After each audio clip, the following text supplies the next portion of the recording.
Boom, and we are live here on the Phoenix RIA. I'm here with Luke, as always. We're on his Facebook page. We're on Viking Boys YouTube channel, Just for Flips YouTube channel, my Facebook page. But we are here with Alex Shapiro, who I've known for, when did you start in the title business?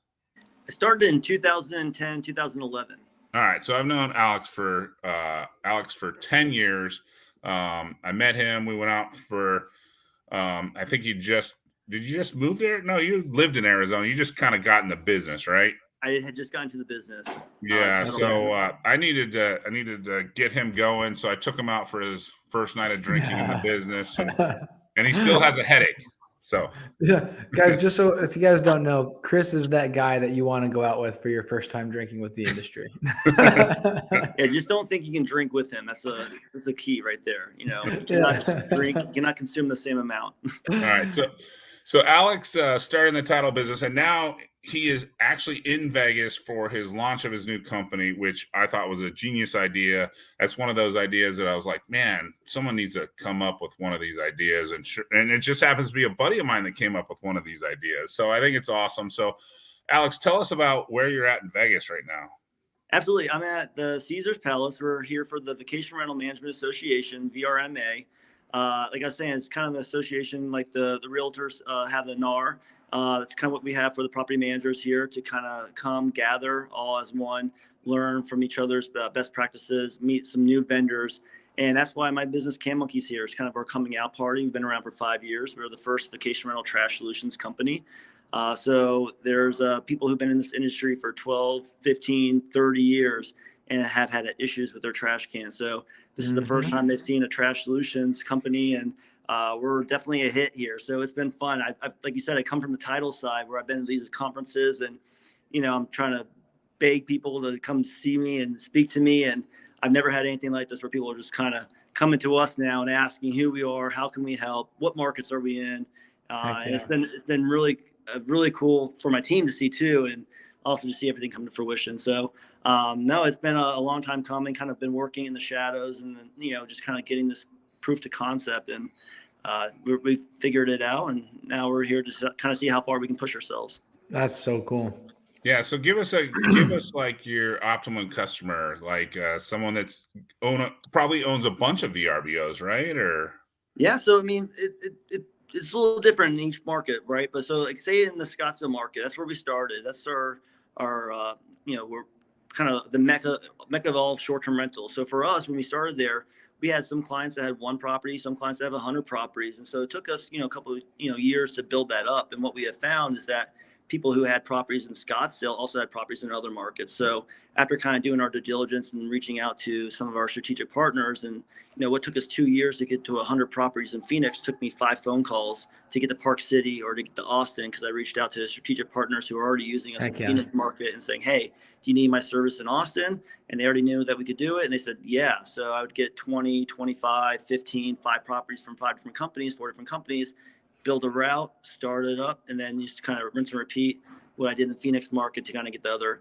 low-hanging fruit, whether it's, the homeowners that are in the, nice areas that just wanted the service, who just didn't want to pick up the cans. Maybe people, we start partnering with like the visiting angels. So kind of spread the wings from there. But the short-term rental is really the niche for us right now, because they do see the need, and whether they have 1 property or 100 properties, we're able to give them a solution and provide that service, which is what they're looking for.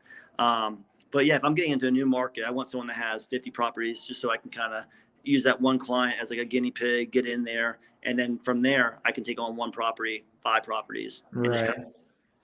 Alex, I gotta say that, I mean, that idea is so genius, because I mean, we've got a few Airbnbs as well. We've got about we're almost at 10 now. Awesome. And so it's like, when Chris told me that he was bringing you on and gave me the idea of your concept, I was like, God, that's so smart. Because I mean, it's exactly like you're saying. Like, one of our biggest complaints with Airbnbs, with our guests that are staying there is, hey, the trash is full, or so most of ours are up north. So one of the biggest things that we have with our Airbnbs up in like Prescott is that there's a lot of wildlife out there. So And some of our Airbnbs are out like in the forest, right? So I can't tell you how often I get a phone call from the neighbor saying, "Hey, Luke, your guys' trash cans are knocked over again, and there's trash everywhere." And again, it's because it's one of those things where it's tough to ask someone who's staying at your Airbnb and paying really good money. It's tough to ask them to make sure that they bring the trashes down and to make sure they put the bring the trashes back up. Like, you say it and you kind of, you expect it obviously, but then it's hard to really get mad at them when they don't do it. They're on vacation, Right. they're relaxing, they just want to drink and have a good time. They're not worried about your trash cans getting put out. Right. And so, I think it's such a genius idea just from experience. It's like, man, like, God, that sure would be nice.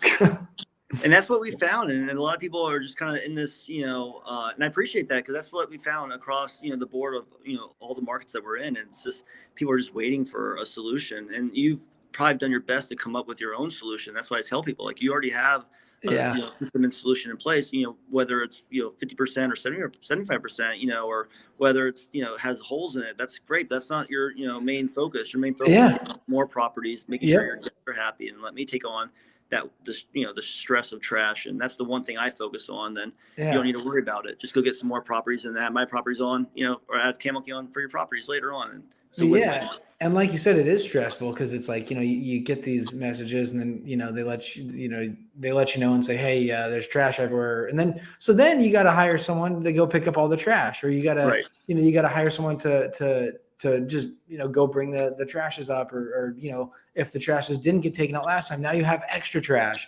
So then you have to pay, we're lucky in the fact that we've got a lot of connections in the areas that we're in, that we can have someone just go pick it up really quickly.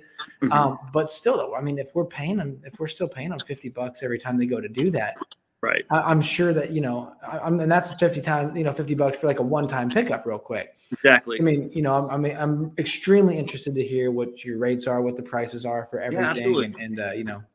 Yeah, so give us your Scottsdale pitch, like we're two Airbnb guys for Scottsdale. I love it. Hey, man, I just picked up this Airbnb and I don't really know what to do with my trash cans. Got it, man. Well, hey, so for your trash solutions, I got you all handled. So for every week when you're taking your trash to the curb and back, our monthly subscription is $49 a month per property. So whether your trash and recycling cans go out on separate days and we're there 4 times a week, 16 times a month, it's still $49 per property. So now, for example, you made a good question. Say you have trash that comes and empty out your can on Thursday, and you have guests checking in on Thursday. You have those guests checking out Sunday with new guests checking in on Sunday. Well, now you know that can's probably already full with new guests coming in. What we now provide is our on-demand junk removal service. So if you're able to give your schedule in advance, or if you just want to go to our link and put in a request, within 24 to 36 hours, we'll go to your property, empty out all the trash cans before the guests come, and then you have empty cans. And for that, it's $49 for the first trash can and $20 for the second trash can, or $2 a bag that's on the ground. So we just provide 2 different solutions. Whether that way, your cans are always taken to the curb and back. You don't have to worry about your HOA on you. You don't have to worry about neighbors getting upset at you. You don't have to worry about, is my can back in? Did my cleaner bring it back in? Did they bring it out? You don't have to. It's already done. It's timestamped. We have pictures. It's documented. And to your point as well, people are like, I don't want to pay for that service, but then it's like, well, you're already paying it somehow, some way, whether it's $50 every time that there's an issue, or whether it's you pay someone $5 to go out there, or $10 to go, whatever it is, you already have a process. You just don't even know how much you're paying because you don't have it documented. So now what we do is we give you a whole new way of itemizing your issue of trashes. That way you can kind of keep it more documented. And for some people, they have, and I'm sure you maybe have this in some, where in your notes, if you have, 12 or more people that stay there, you might say, hey, if you have excess trash, or, if you trash the place, there's a fee, or you can send that into Airbnb or insurance policy. I have some clients that have in there any excess trash that, you'll be charged for, and guests sign it. So now I know when I get a request and it says Airbnb's taking care for it, they're just want me to take all the trash away, and they know they're getting that money back. So, and they also know the new guests coming in are going to have empty cans. So it's different solutions, but the main thing is just the $49 a month, trash to curb. And that's what 90% of the people really love. And then if you get into the bigger properties that you have, more parties in, that's where the on-demand junk removal will come in for handy. Heck yeah. That's awesome. And now you said you're in certain market. Are you in every market or no? I'm in so we're in 7 states, 40 markets. Okay. In the Phoenix area, I'm all in Maricopa County. I'm in Tucson, I'm in Flagstaff, I'm in Sedona. You're not Prescott. in Prescott yet? Prescott's one of those weird markets where, people are, they're really resourceful. They either Yeah. figure out their own system or solution. Doesn't mean I don't want to be there. I probably have enough that, we can make it, it work out. If you are interested too, I could definitely make it work out for you. But as of right now, we're not. I can tell you what that is for Prescott. The reason is because I would say 80% of people that own Airbnbs in Prescott, they live in Prescott and they're self-managed.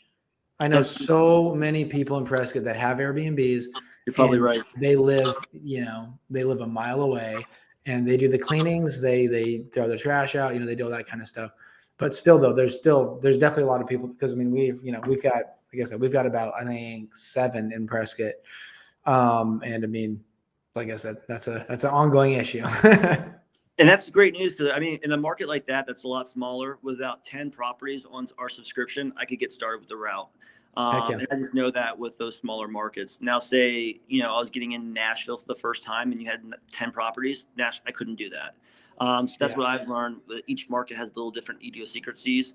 And, I just know what I need in certain markets with our algorithm that we built in our application. So, but I definitely know it wouldn't take hard to get into since we're kind of already close in the Flagstaff market. And I feel like the Sedona market was really hard to get into, and we've been there now almost 2 years. So it's been nice to see us, succeed in some of these smaller markets. So when I do get approached by someone in Smoky Mountains, where I don't even know where that's at, and they're like, can you come here? I'm like, I'm really confident in our systems. I'm really confident in who I have on my team, our recruiting director, our routing director. So it's definitely a team effort. And it's like a big body moving it. Once at a time, and we got it all figured out for the most part. So we're always down for a challenge as well. So heck yeah. I'll be reaching out to you. We're about 6 months out from adding 10 Airbnbs in Sedona. So awesome. So yes. So awesome. We'll be reaching out for sure. Awesome.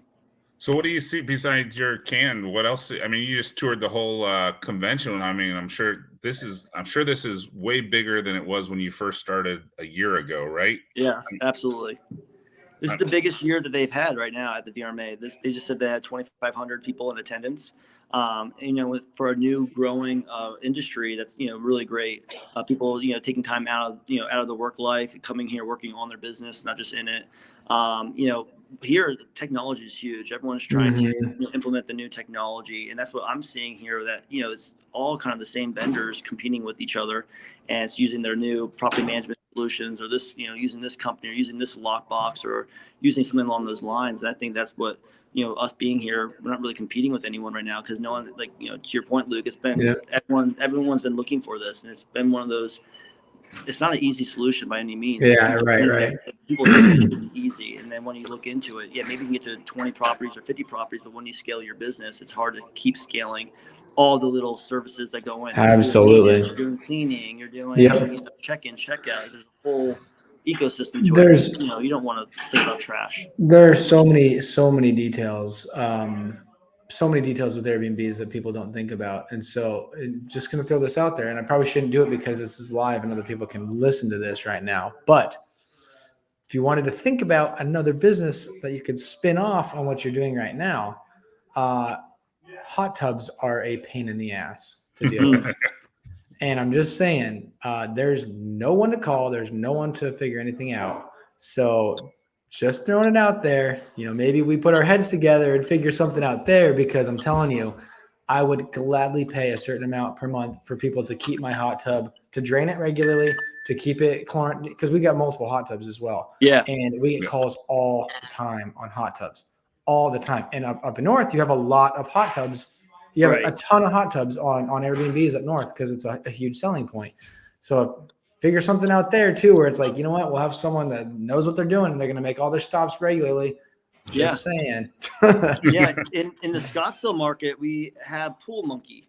So we already started that. There you go. Okay. So you're like, I'm a step ahead of you. So we did Cam Monkey, we did Pool Monkey, we did Vacation Rental.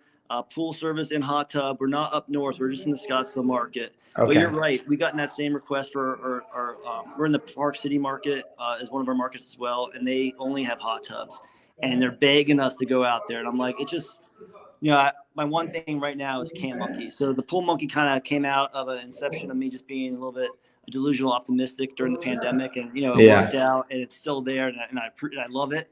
But now when we scale into these other ventures, I keep remembering that Cam Monkey's the one thing. But it's a great idea, and that's why Pool Monkey's there. We want to keep growing it. So once again, I'll don't threaten me with a good time.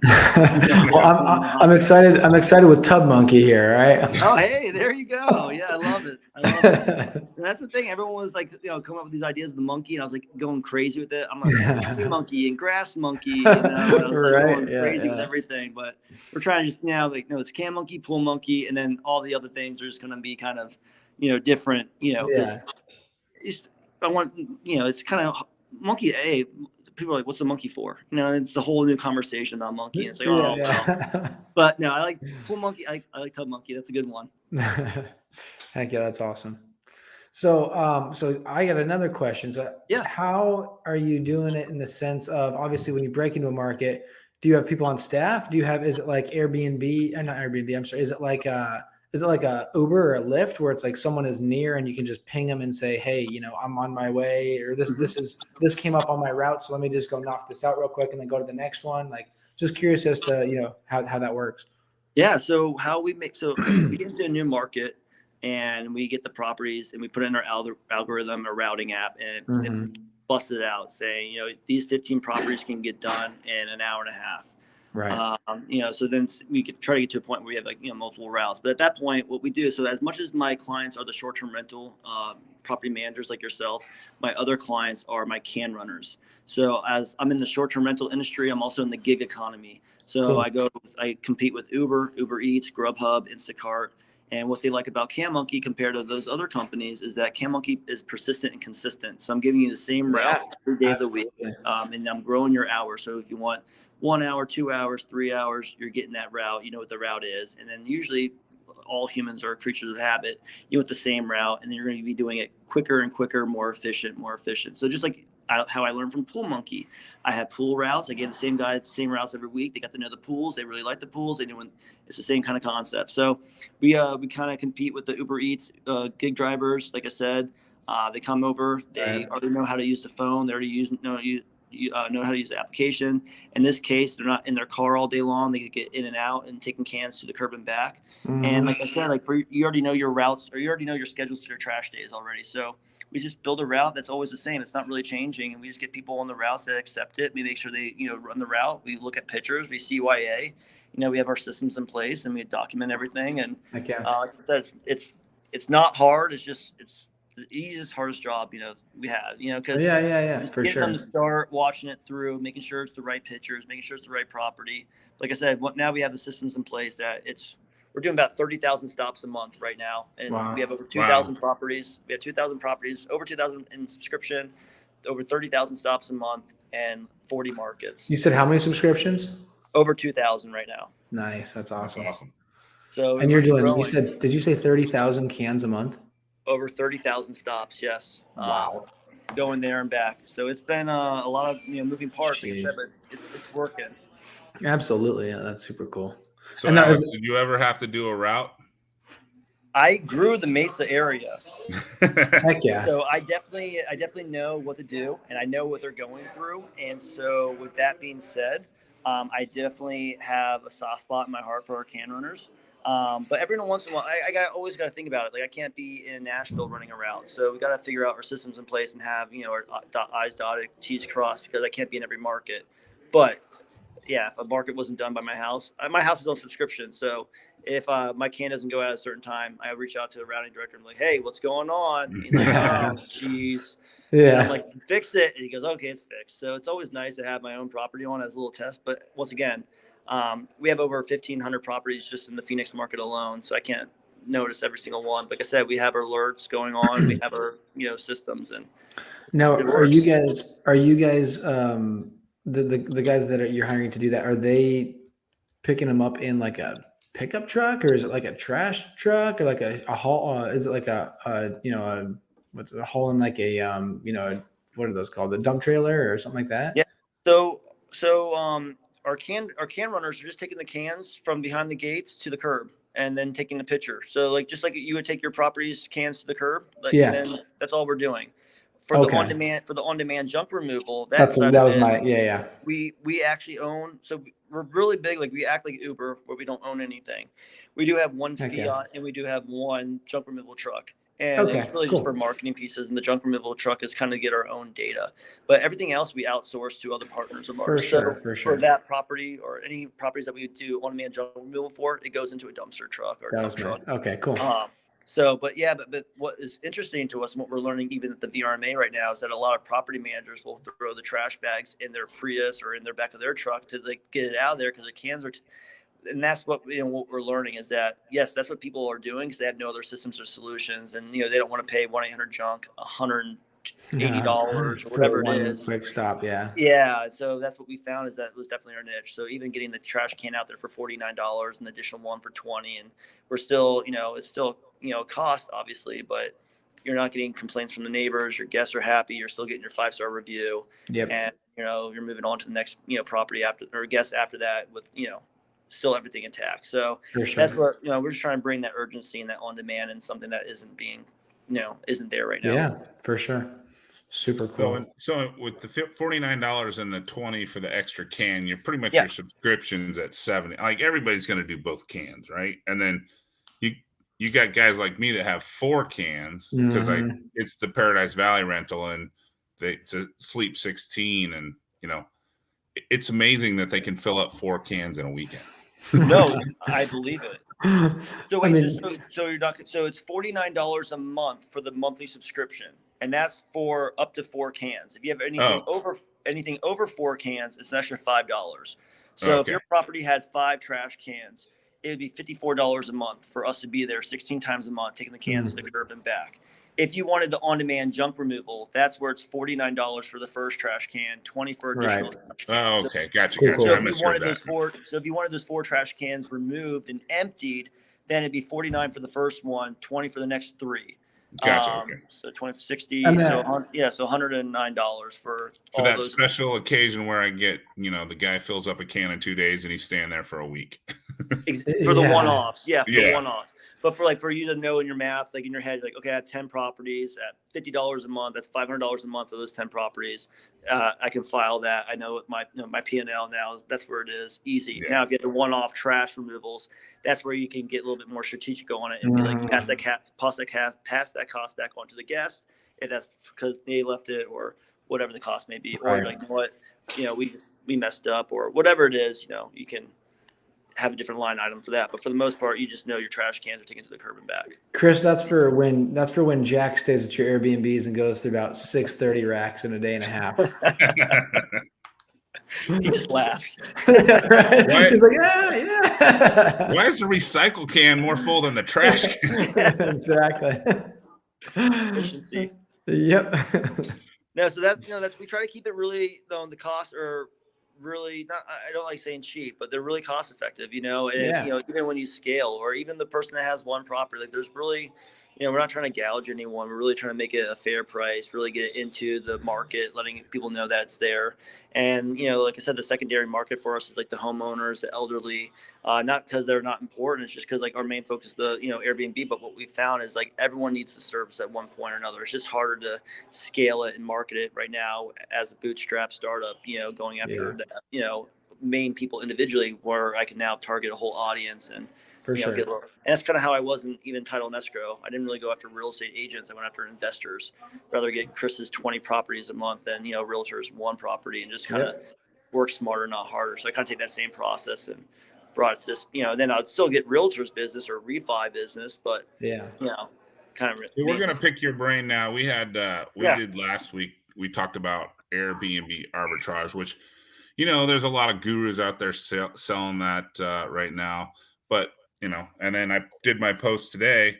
I can tell you that my Scottsdale property and my PV property are definitely getting less requests than last year. Obviously, because the 47% increase in inventory And then, I mean, and then I don't, everything I've read, I don't think people have really stopped traveling as much yet. I mean, I still think the travel industry is doing fine, but I just think it's because of the increase in inventory. You go up 47% in a year. That's a lot more Airbnbs. To So, choose from. Yeah. and all you do is talk to probably Airbnb clients your whole week. So, Yeah. are you hearing the same story that, Phoenix is getting softer on reservations? It's a little bit of both of what you just said. So obviously, yes, an influx of more people being hosts and co-hosts obviously will kind of mess with the supply demand.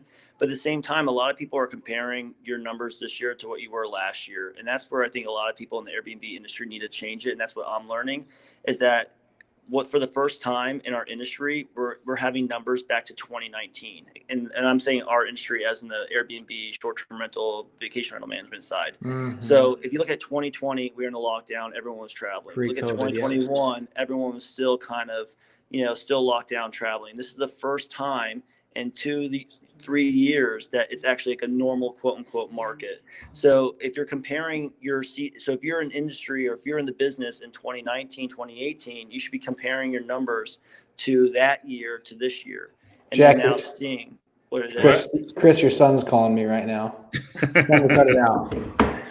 So you got Sorry, so guys. there's so the main you're good. So the main things they're trying to say to compare. So if you look at if you're seeing it's down right now, first if you're in business from 2019, 2018 or those years, compare your years and see if it's still the same. If you're having the same influx, if you're Right. comparing to last year and the year before, then your numbers are going to be skewed.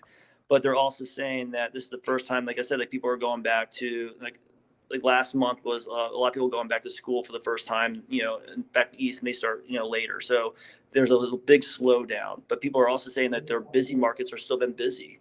So I get what you're saying in some aspects, and in other aspects they're still staying busy and still staying consistent. And it's also like, are you evolving your business and using more platforms than just Airbnb, VRBO, or using Booking.com, or using, Mhm. these other ones? Are you implementing direct bookings to your business? And there's all these other things that now I see in these vendors that they're also saying like, hey, you see the slowdown, they're using that and using it to be like, how are you retaining your clients, how are you retaining your guests?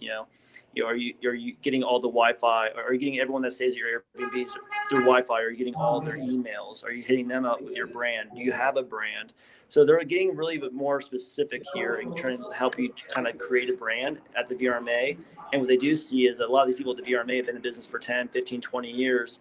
And they do see a lot of hosts coming in, doing these arbitrage, these co-hosts coming in and kind of changing the business model from we're a management company to I'm doing this from another state, but I don't even live in that state, but I'm just doing it because I did it in another market. Yep. So it's a little bit of all that as a long-winded answer.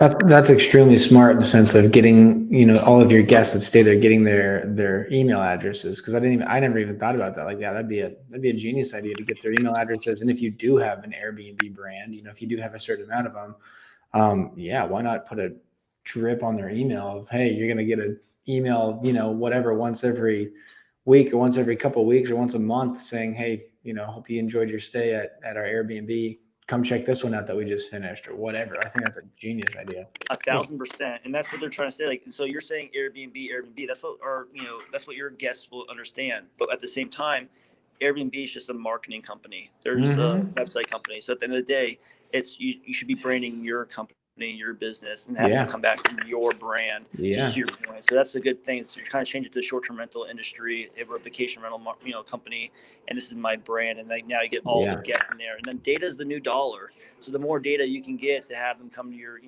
Airbnbs or sell, your e-commerce, products that you're, whatever it is, you're just collecting all that data from one of your businesses. Right. Really smart. And also people tend to travel the same time of year, like the spring training guys, especially. Spring training guys come to spring training every year, right? So yeah. If they had a great stay at your Airbnb, hey, do you want to book it for next year? Do you want to? I hope you guys had a great time. Go ahead and book it right now with us. So I like that. Cool. 1,000%. Well, Alex, we appreciate you jumping on. I know you're in Vegas, and you probably it's 5:30 here, so I'm sure it's got to feel like 5:30 there. So But we appreciate you jumping on. And what's the best way for them to contact you to sign up? Just canmonkey.com? Canmonkey.com. You go to canmonkey.com, sign up your property. Heck yeah. Or go to canmonkey.com, send in a request, for some more additional information. Give us a call.